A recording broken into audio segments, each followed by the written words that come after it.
Telugu digital media network లో political కేటగిరీలో number 1 కేవలం 72 గంటల్లో 1,50,00,000 వ్యూస్ పైగా పాపులర్ టీవీ నెట్వర్క్. బ్రదర్ మీ పేరు? ఉమా యాదవ్ భయ్య. ఏం చేస్తుంటారండి? నేను ఫైనాన్స్ చేస్తున్నాను భయ్య. ఫైనాన్స్. ఎట్లా ఉంది బిజినెస్? పర్లేదు భయ్య, బాగానే ఉంది. బాగానే ఉంది. ఏంటి మరి ఎలక్షన్స్ వస్తున్నాయి మరి కొన్ని రోజుల్లో. ఈసారి ఎవరు అధికారంలోకి రాబోతున్నారు? వైఎస్ఆర్సీపీ అనుకుంటాం భయ్య. వైసీపీ వచ్చిన తర్వాత రాష్ట్రాన్ని అప్పుల పాలు చేసేసింది. వైసీపీ ఏమొస్తుంది, చంద్రబాబు వస్తే బాగుంటుంది అని చెప్తున్నారు. ఆయన వచ్చి ఏం చేశారు భయ్య? 14 ఏళ్ళు చేశారు, ఏం చేయలే కదా ఆయన. ఇంకా జగన్ అంటే కొంచెం అందరికి డబ్బులు వేస్తున్నారు. కరోనా ఇవన్నీ కూడా చాలా బాగా చేశారు జగన్ గారు అవుతారు. మరి ఇక్కడ రాజమండ్రిలో ఎవరు గెలబోతున్నారు? TDP గెలబోతుందా, YCP గెలబోతుందా? ఇక్కడ అవుతే భర్త అన్నారు భయ్య. భర్త గారు గెలుస్తారు కన్ఫామ్గా. ఎందుకు భరత్ ఆయన భరత్ ఎందుకు గెలుస్తారు? ఆల్రెడీ సిట్టింగ్ గెలుచున్నారు కదా అదిరెడ్డి వాళ్ళు. భవానీ గారు గెలిచారు. ఇప్పుడు వాళ్ళ భర్త వాసు పోటీ చేస్తున్నారు. వాసుకి అవకాశం ఉంటుంది ఆల్రెడీ సిట్టింగ్ అని చెప్తున్నారు. ఆదిరెడ్డి వాళ్ళు గెలిచారండి. భవానీ అనే ఆవిడ ఒక నెల వచ్చినట్టున్నారు బయటకు, అంతే. తర్వాత ఆవిడ ఇంచుమించు రాజమండ్రి ప్రజలకు అయితే కనబడలేదు ఆవిడ అసలు. కరోనా కష్టకాలంలో మొత్తం అంతా వాళ్ళంతా బాగా సర్వీస్ చేశారు. వాళ్ళ ఫ్యామిలీ, ఆ మొక్కలే కాదు మొత్తం ఫ్యామిలీ అంతా సర్వీస్ చేశారని చెప్తున్నారు. అదే కదా చెప్తున్నాం. ఆవిడ ఎమ్మెల్యేగా గెలిచి బలంగా రాజమండ్రిలో అయితే 3 నెలలు తిరిగారేమో. తర్వాత హైదరాబాద్ ఎక్కడికి వెళ్ళిపోయినాడు మేడం గారు. అయితే ఎమ్మెల్యే కింద అవుతే రాజమండ్రి అవుతాయి. ఎక్కడ ఏ ప్రోగ్రాంలో కూడా కనపడలేదు ఆవిడ అవుతాయి. ఎందుకంటే మేము రాజమండ్రి వాసులేం కదా మేము. మీరు రాజమండ్రి వాసులే, కానీ అదిరెడ్డి వాసు చాలా ఎవరికి కష్టం వచ్చినా త్వరగా అంటే ఐ మీన్ ఏదైనా సాల్వ్ చేస్తాడు, ఆదుకుంటాడని చెప్తున్నారు. ఇలా అంటే అసలు అలా చేసింది అవుతే ఎవరికి లేదు భయ్య.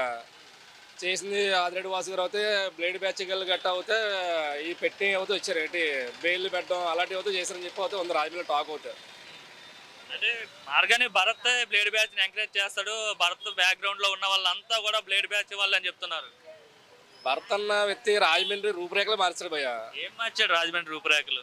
రాజమండ్రి ఒకప్పుడు మీరు 5 ఏళ్ళ క్రితం వచ్చి ఉంటే తెలుస్తుంది మీకు రాజమండ్రి. ఇప్పుడు చూడండి రాజమండ్రి అనేది. ఎప్పటి నుండో పెద్ద సిటీయే కదా రాజమండ్రి. ఇంత ముందు పెద్ద సిటీ అంటే ఏం కదా భయ్య. రాజమండ్రి అనేది ఎప్పుడు కూడా ఎవరు వచ్చినా మా చుట్టాలు వచ్చారు పల్లెటూరు నుంచి. ఓన్లీ గోదావరి చేయించేవాళ్ళు అంతే మేము. అంత మించి ఇంకెక్కడ చెప్పడానికి లేదు మాకు. లేదా మూవీ తీసుకెళ్ళాలి, పండగ కొద్ది మూవీ తీసుకెళ్ళాలి. ఇప్పుడు అదేం కాదు కదా. అప్పుడు నిజంగా రాజమండ్రి వచ్చిందంటే ఇప్పుడు కంపల్సరీ పార్క్ అనో ఎక్కడికైనా ఈ స్ట్రీట్ అయినా మొత్తం ఎటు తిరుగుతున్నా లైటింగ్ ఫుల్గా. నైట్లు తిరగాలని భయపడేవారు. ఇప్పుడు అలా చక్కగా పండారని చక్కగా తిరుగుతున్నాం. భయం లేకుండా వెళ్తూ ఉంటుంది.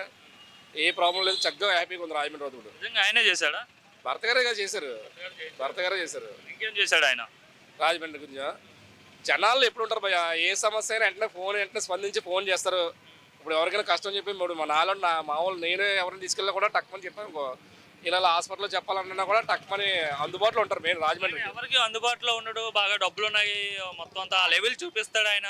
ఆ సామాన్య ప్రజల్లో కలవడు. ఎవరైనా పేదవాడేస్తే పట్టించుకోడు అని చెప్తుంటారు. మరి ఇది ఎవరు చెప్పారో కానీ పచ్చి అబద్ధం భయ్య. ఎందుకంటే మేము చూసిన నాయకుల్లో అయితే భరత్ అన్న ఆయన వ్యక్తి సూపర్ భయ్య. ఎందుకంటే ఈ 5 ఏళ్ళలో ఇంచుమించు జనాల్లో ఉన్న నాయకుడు ఎవరైనా అంటే ఎంపీ కింద ఉండి ఓన్లీ భరత్ గారే చూసాం భయ్య. మేము మార్గని భరత్ గారినే చూసేలాగా.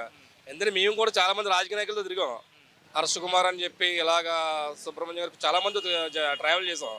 కానీ ఇంత జనాల్లో ఉన్న నాయకుడు అయితే మార్గని భరత్ గారే. గెలుస్తారా మరి? పక్కా పక్కా పక్కా కోసం.